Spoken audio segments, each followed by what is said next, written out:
Hi, this is Mac from Mac's List. Before we start the show, I want to let you know about my new book, Land Your Dream Job Anywhere. I've been helping job seekers find meaningful, well-paying work since 2001, and now I put all my best advice into one easy-to-use guide. My book shows you how to make your resume stand out in a stack of applications, where you can find the hidden jobs that never get posted, and what you need to do to ace your next job interview. Get the first chapter now for free. Visit maxlist.org/anywhere.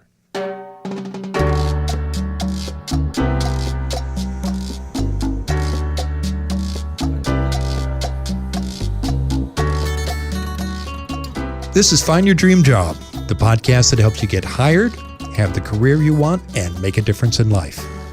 I'm Mac Pritchard, your host and publisher of Mac's List. I'm joined by my co-hosts, Ben Forstag, our managing director, and Jenna Forstrom, our community manager. This week, we're talking about the single best question you can ask in any job interview.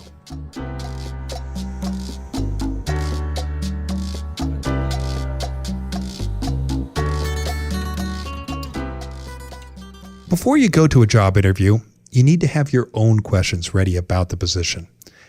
The answers you get help you decide if you want the job, and they can also show you how to stand out from your competition. This week's guest expert is Jeff Altman. He says there's one question every applicant should ask in every interview. Jeff and I talk about that question later in the show. Of course, you need to ask more than one question in a job interview.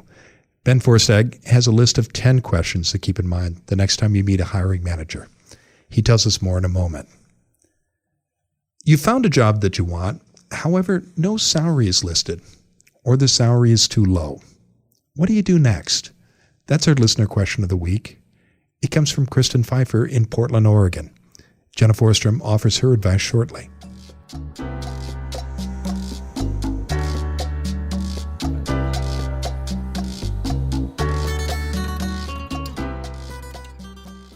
First, as always, let's check in with the Mac's List team.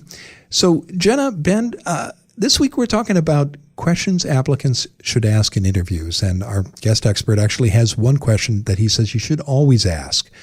And in previous episodes, I know we've shared our favorite interview questions as candidates. Let's step back for a moment and talk about the strategy you use when you put those questions together. What do you consider when you're a candidate for a job or you're coaching someone who is about how they should put those questions together? For me, it all begins with the job description itself. And I think I've mentioned in the past that one of the unusual things about the application process is that job description often lists just a bunch of bullets of the tasks that are there, but rarely will you see like, this is more important than that, or like what percentage of your time you're going to be doing each one of these bullets. And so really spending some time looking through those and really understanding the job description and having some questions built around each one of those bullets so that in that conversation with the hiring manager, you're asking questions that kind of get at what is my day-to-day job really going to look like, or how much of time am I going to be spending doing bullet A versus bullet B versus bullet C. The other thing that I think is really valuable for creating questions is just doing research on the organization itself, whether that's looking an organization up.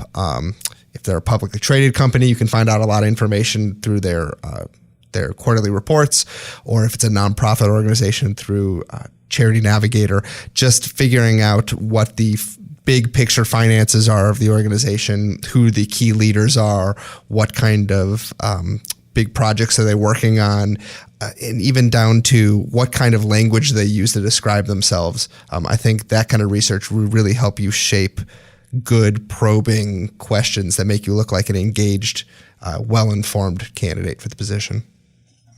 So sort out the priorities of what is going to matter most when you look at the responsibilities in a job, and do your homework. Check out financial reports and I imagine the organization's website too. Yeah, and I think a huge part of the hiring decision, I mean, we've said this over and over again, employers hire because they have a problem to be solved, but sometimes it's not immediately clear what that problem is based on the job description. And so the more research you can do ahead of time and the more probing questions you can ask the hiring manager, the easier it is to kind of uncover what their number one concern is or their big itch that they're looking for someone to scratch. And if you can do that and show that you get it, I think that really positions you in a winning position in a job interview. What about you, Jenna? What kind of strategy do you consider when you're putting together those questions or advising people who are getting ready for an interview?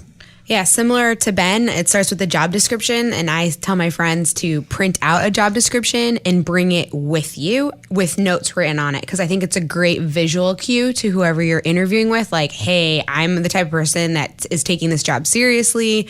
I've spent a lot of time thinking about it. And it could be almost like a security blanket. You have pre-thought out notes, so when the interviewer ask questions like, do you have any questions for me? You don't have to think on the fly. You've already got them documented out.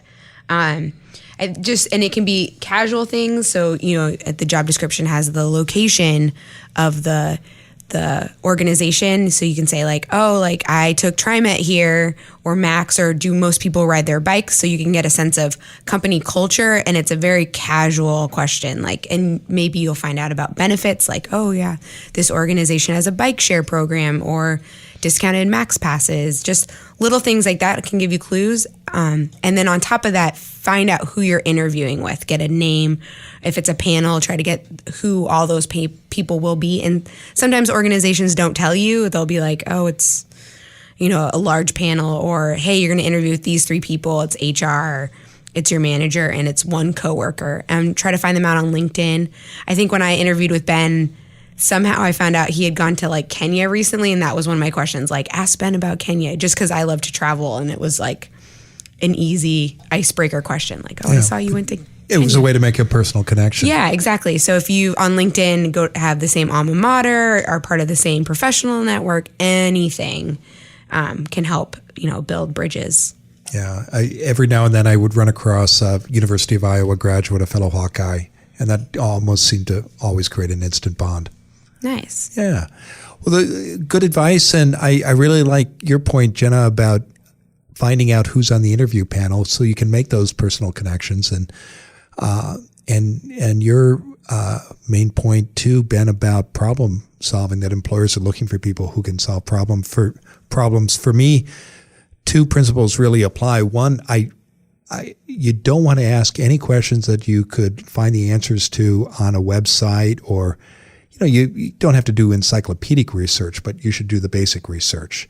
And the second principle, I think, is how do you uncover both the employer's problems and their goals coming up, and questions that can help you do that allow you to turn that interview into a conversation about what is keeping the employer up at night, and most importantly, how you can help them. And if you do that, you'll really stand out.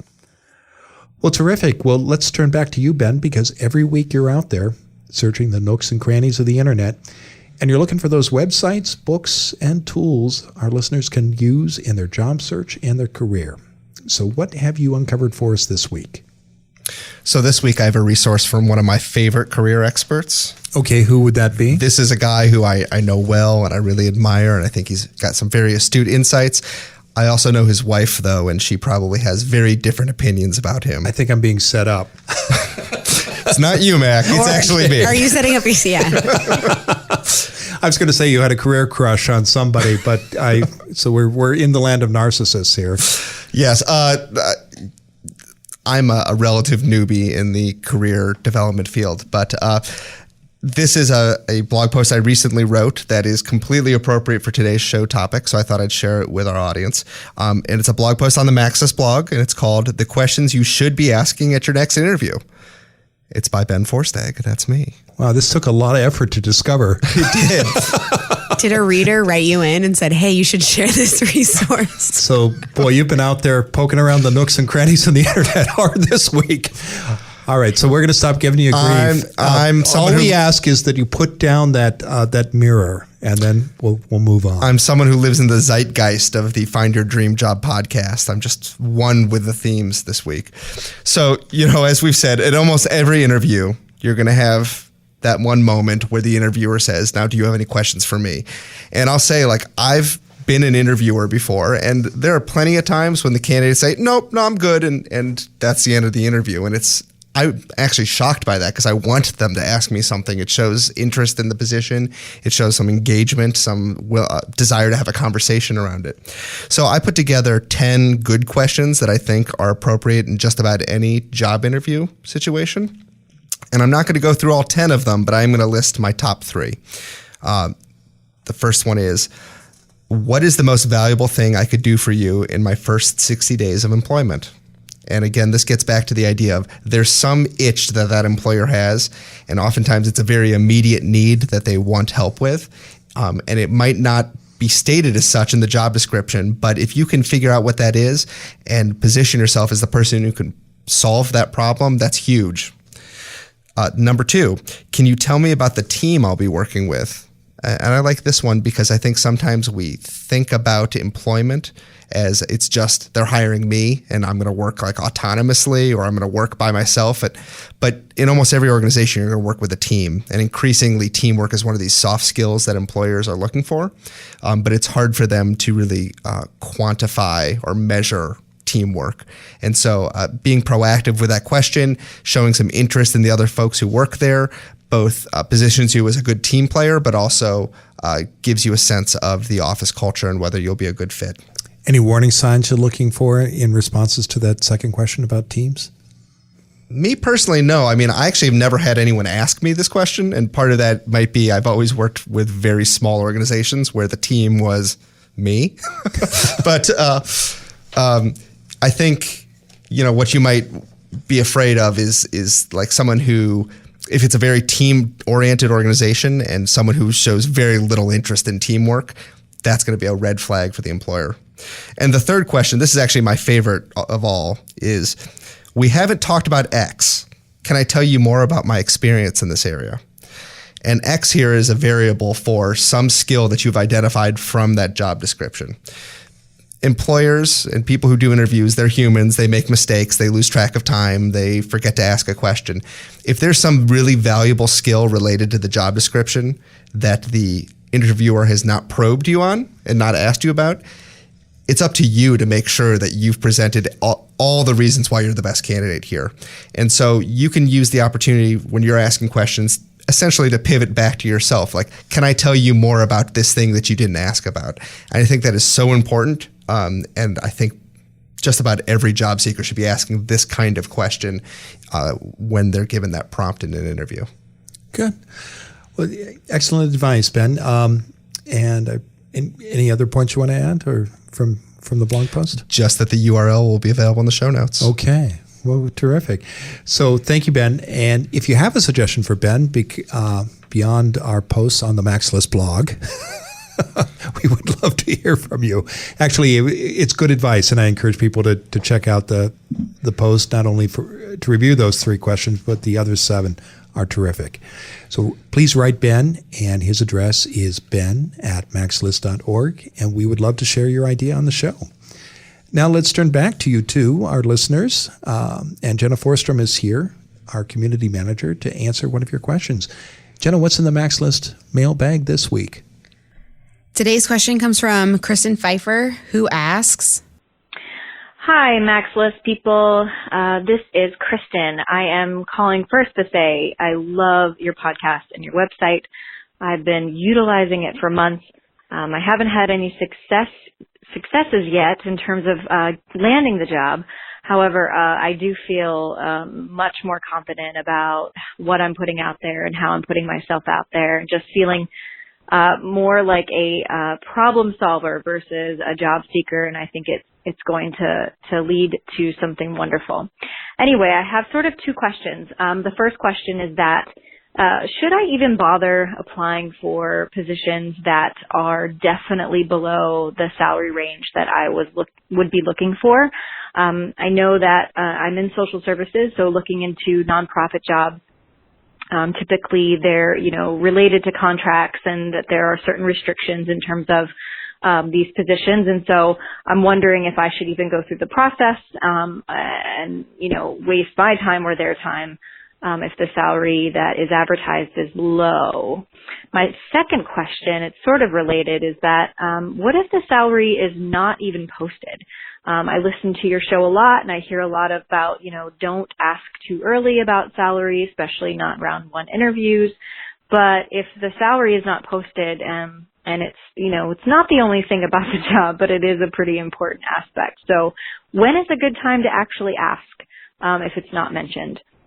So those are my questions. Again, my name is Kristen Pfeiffer. Thanks again, and I look forward to hearing more. Bye-bye.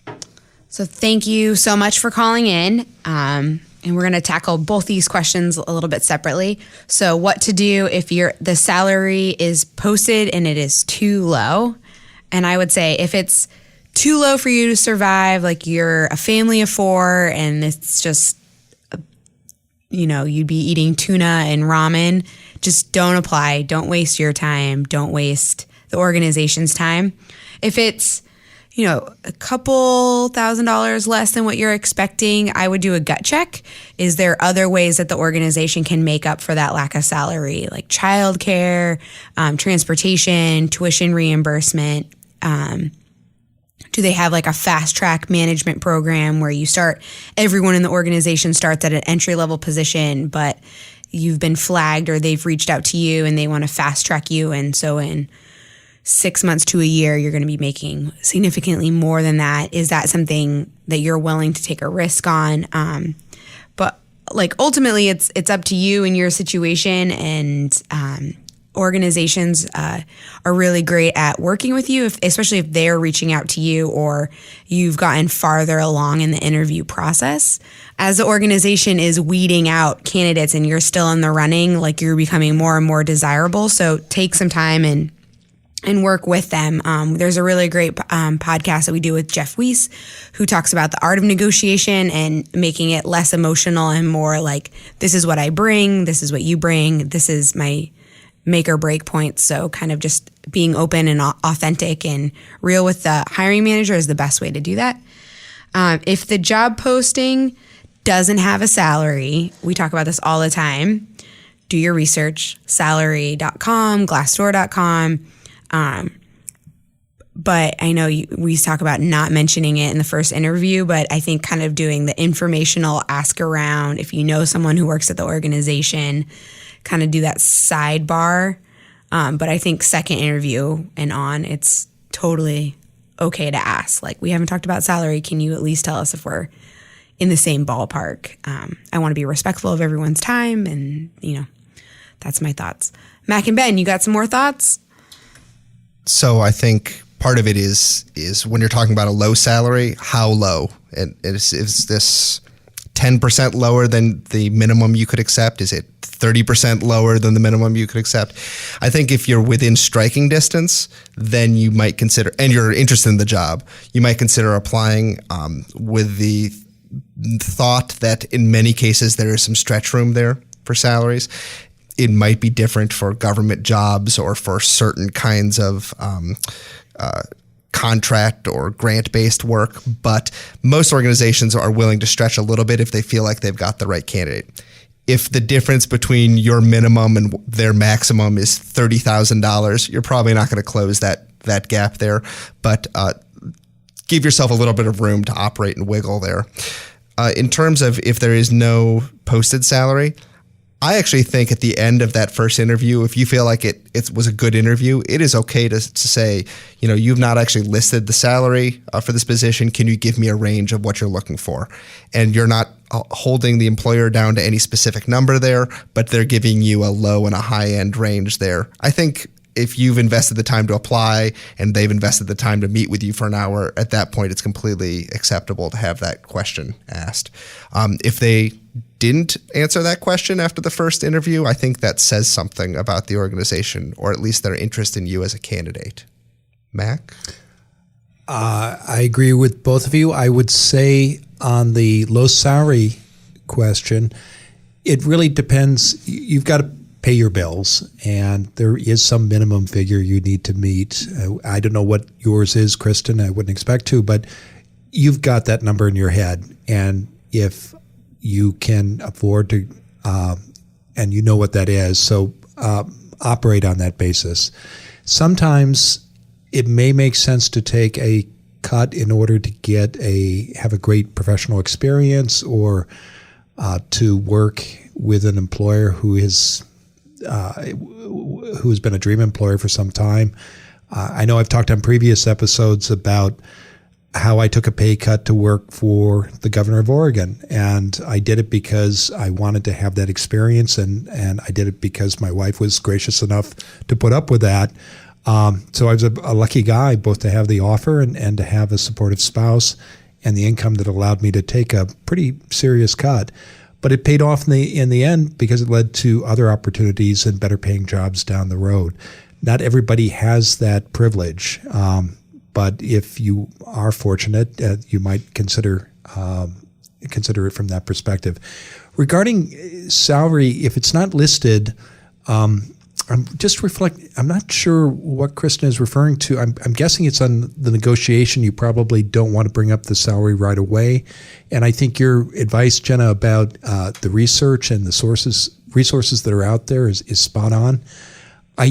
I wouldn't, if you're sitting down and you're going to do an application for a job, I think it's perfectly okay before you invest that time to call the employer, and you don't even have to give your name, and say, has a salary range been listed for this position? 9 times out of 10, they may say no, or commensurate with experience. And that's when the research that you referenced, Jenna, can help you figure out, well, what employers pay for this and if it's in your ballpark. And I do think it's okay in that first interview, if you still don't know what the salary range is, to ask, has a range been set? What are you expecting to invest in this position? What have you budgeted for this job?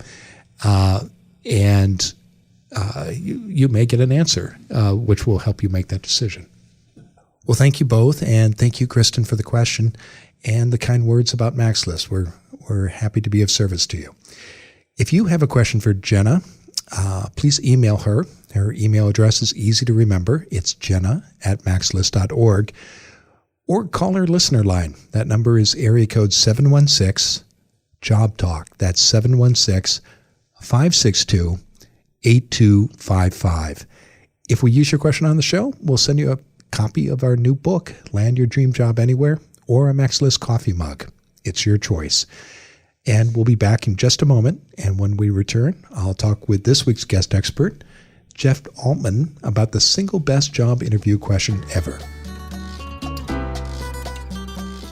Most people struggle with job hunting.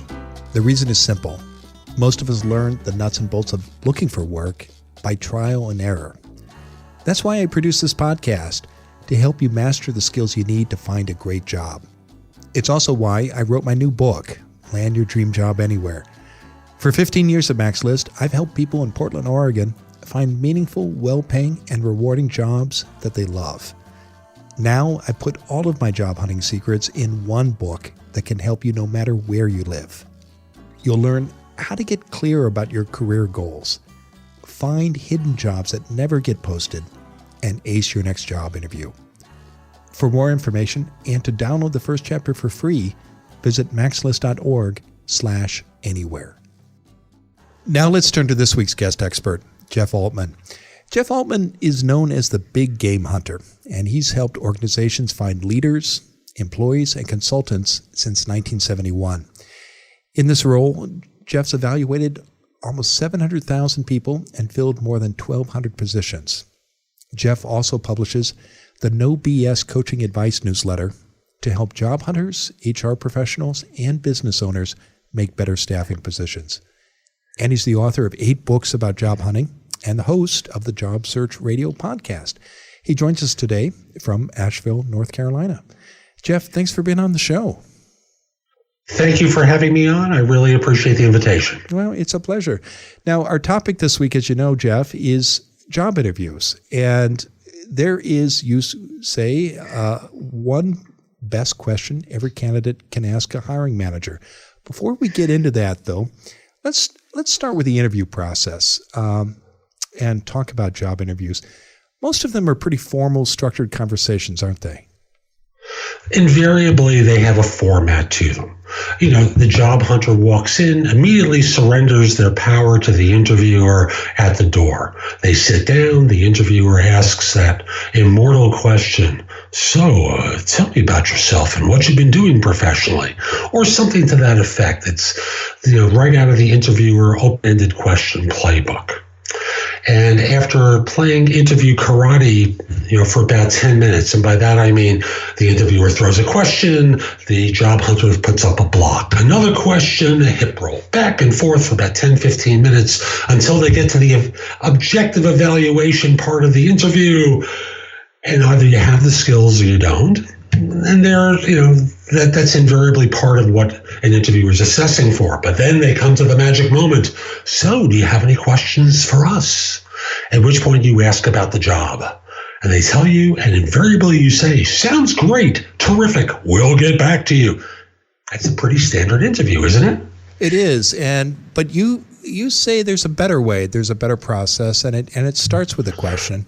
Tell us what you coach people to do, both when they're hiring and when they're candidates sitting in that hot seat. Well, I'm going to start off with the job hunter perspective. And from the job hunter perspective, I want you to flip the interview on its head. So whether it's a phone interview or an in-person interview, I encourage people to start by saying, hey, thank you so much for making time to meet with me, speak with me, depending on the situation. I spoke with Mac about the position, and he gave me a brief description, but I want to get your take on the role. Could you tell me about the job as you see it and what I can do to help? And what that does is give you the information at the beginning of the interview so that you can use it to talk about what you've done that's relevant to the employer and not just talk about what you've done. So this is the game changer of a question, Jeff. This is the one that can change the dynamic. Absolutely, because if you think about it from the employer's perspective for a moment, even if you have a job description, generally it has evolved a couple of times before you walked in the door. And if a recruiter has sent that job description to you, you don't know if it's really changed. Those small tweaks or those major changes, no one ever goes back to get them reapproved. So the job description is static because why bother? We got this one approved. But from the job hunter perspective, unless you know of the changes, you're out of luck here. So I always tell people start off by asking that question at the beginning of the interview so they can use that information to address what really matters to them and not just talk about what you've done, which, you may hit on the right point, but those nuanced questions, those nuanced points that you make by knowing what they're really looking for now can make all the difference in the world. Okay, so start with you walk in the room, you go through the pleasantries, you sit down in the hot seat, and then you take charge, is what I'm hearing you say. As soon as you lower your butt into the chair, that's when you're the one who starts speaking. All right. Now, occasionally, they will say, we'll get to that later. And to me, that's very useful information because it lets you know that they want to be controlling. They really don't want to have a conversation with you. They're being very cut and dry. And this is not about developing a relationship with you or selling to you. They just want to collect data. That's useful. So let's go back to you're sitting in that chair. You've had the opportunity to ask that question. And what I'm hearing you say is one of the benefits is it's fact-finding. It starts a conversation about what's on the employer's mind. What are some of the other benefits of starting with that question and having that conversation, Jeff? Well, right off the bat, it's knowing exactly what the current job description is, which again may be different than that job description you saw in the ad that was sent to you by the recruiter. Invariably, when employers have been interviewing for a while, they're zeroing in on certain things. So right off the bat, you're hearing from them what they've zeroed into in this job description so that in this way you can focus on that. In addition, since hiring managers are often distracted, when you think about it, your arrival has caused them to turn away from something else that they were doing. And as a friend of mine once said, so many hiring managers start off a conversation with a job hunter by saying, I want you to talk to Jill, for example. I just have to finish up something for about 15 minutes. I'll be right back with you and Jill will start off. Okay, so you're getting them focused if you have them in the room on what they have to deal with you, so that you're getting their attention. In addition, it levels the playing field between you. So often an interview is a process of they're the superior, you are the subordinate, you're the supplicant, hat in hand. And this isn't Game of Thrones. This is an interview, and it shouldn't be royalty and the peon. It should be two people having a conversation about a need. So right off the bat, with that question, you're getting them focused. You're learning what you need so that you can address their concerns. I like your point, particularly about leveling the playing field, because I think many job seekers do come in with thinking they're in the position of a supplicant, and in the end, it's about finding out what the employer's needs are and what their problems are, and putting your best foot forward when you're looking for work about how you can address and solve those problems. Now, Jeff, what happens? You mentioned earlier a benefit is that some employers might be controlling about the process and not want to address that question, but there are many hiring processes that are just formal, and you walk into that room and there's a committee or a set of structured questions, and you simply don't have the opportunity to take charge and ask that question right up front. What do you recommend job hunters do then, Jeff? So what I'll start off by saying is most of the committee interviews, most of the panel interviews are actually a second interview following an initial phone interview.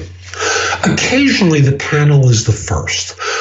However, I must in all honesty tell you, when I've advised people to do this in the panel situation, it works just as well.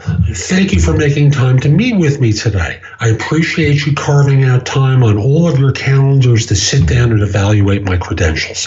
I want to be respectful of you and your time. And just start by saying, I saw the position description. I think I match it well, but I just want to make sure. Could one of you tell me about the role as you see it and what I can do to help? One of them will take the bull by the horns, discuss the position with you. Someone will correct them in some way, which also lets you know about the different agendas that the people around the table have, because each of them may represent a different constituency within the organization. For example, in IT, you may have a program manager interviewing you, and you may have someone from the business side. You may have someone from HR there, three of them evaluating you. Generally, the HR person will take the lead, discuss what was in the formal specification. The project manager or program manager will pick up from there to tweak a couple of points, and occasionally the business person will step in at that point. You learn something about the job from that process. Now, you're doing that fact-finding, you're getting answers to that question. How do you continue the conversation, whether it's in a formal setting with a committee or it's a one-on-one conversation? Are there other questions, for example, Jeff, that you recommend candidates bring up? I'd always start by saying, job hunting for most job hunters is a pretty standard process. Now, by asking this question at the beginning, you change it a little bit, but you need to be prepared with answers to all the predictable questions that might be asked. So that includes, tell me about yourself. So you might as well have an answer scripted out in your own mind that doesn't sound rehearsed. This is part of the theater of interviewing. And in that theater, you are an actor or actress on the stage, putting on a performance, showing yourself for you as your best. And as an actor or actress, well, you can do ad-lib, but how's ad-lib been working for you up until this point? I think it always makes sense for people to be rehearsed with answers to the predictable questions. Now, at the end of the interview, there's another situation that comes up, and that is when they say, so do you have any questions for us? You obviously cannot ask about the job there because they started by talking about that, right? So I recommend a couple of different questions that people can pose there. They include, could you tell me about the first 30, 60, 90 days and what your expectations are? How would you want me to start off? What's the advantage of asking that question, Jeff? The two questions I suggest people ask are designed to give you a sense of what you're walking into and what their expectations of you are. Every once in a while, you hear about an unreasonable hiring manager, an unreasonable situation that someone steps into. So, for example, I've been in search for a long time, and I remember getting a phone call from a friend of mine named Marty. He had been a client, a friend, and he had taken a job where he didn't realize this on the way in, but he accepted a position managing a project with a firm where 80% of the money had been spent, but only 20% of the work had been done. He was doomed to failure right away. So you want to know what you're walking into and what the expectations are. So right off the bat, asking about the first 30, 60, and 90 days allows you to get a sense of what the initial goals are that they're going to set out for you and how they're going to start figuring out whether to keep you past the probation period. Okay. Then there's the second question, which I think is the great one. Even better than this one. And this question starts off with, let's say you hire me, and it's a year from now, and it's time to give me my first review. And I haven't just done a good job, I've done a spectacular job, amongst the best that you've ever seen in a role like this, if not the best. What would I have accomplished during that year that would cause you to think that way? Now, again, they're going to start talking with you, and their first reaction is to go, gee, I hadn't really thought about that. And that's how most people answer that. But then they start talking about the first year and what the goals are in the department and the goals that they're going to have for you in this group. And they get the sense of you as thinking big, that you're not there to be average. You want to be a stronger player, if not the strongest one. And that this matters to you. So in asking a question like that, you're planting seeds in the hiring manager's mind that are helpful in their decision making. Plus, you're also eliciting information from them that allows you to decide whether or not this person's crazy or not. Because every once in a while, you do hear about a manager who lays out this insane objective. It's impossible to do. So I just think fact-finding at the back end about their expectations for you are also important. Okay. So fact-finding is a constant theme that runs through this. Second one I'm hearing in all three of these questions, Jeff, is you're getting insights into the organization's culture and the expectations of the managers and whether they're realistic or not, and it helps you uncover that occasionally crazy manager who I think we've all run across, and if we've had a long career. And then third is a third theme running through all this is you're positioning yourself as a problem solver, and while you uncover those problems. Am I getting that right? You've got it right, and I'll add the extra thing on top of that and simply say, for job hunters, most of the time, job hunters make things harder for them than it needs to be. And by asking questions like this, you're having a conversation with your future boss. And instead of being in that superior subordinate situation, you're setting the table for your future relationship, if there is to be one, that I think is important to set at the beginning for you as the job hunter, so that you know whether or not you'd ever feel comfortable working for this woman or man. Great. Well, terrific. Excellent advice. 3 great questions. Not only the first one, but the 2 bonus ones as well. So tell us, Jeff, what's coming up next for you? Oh, there's so much this year. JobSearchCoachingHQ.com, which is a site that I launched to coach job hunters, is expanding tremendously during the first quarter, or expanded it tremendously during the first few months of 2017.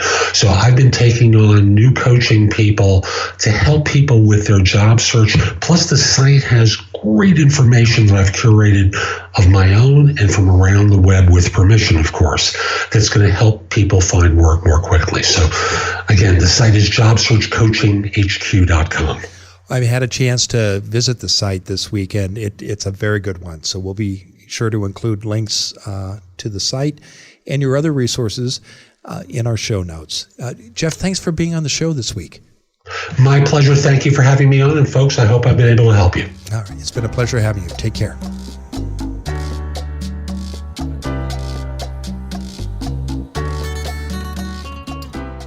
Okay, we're back in the Max List studio with Jenna and Ben.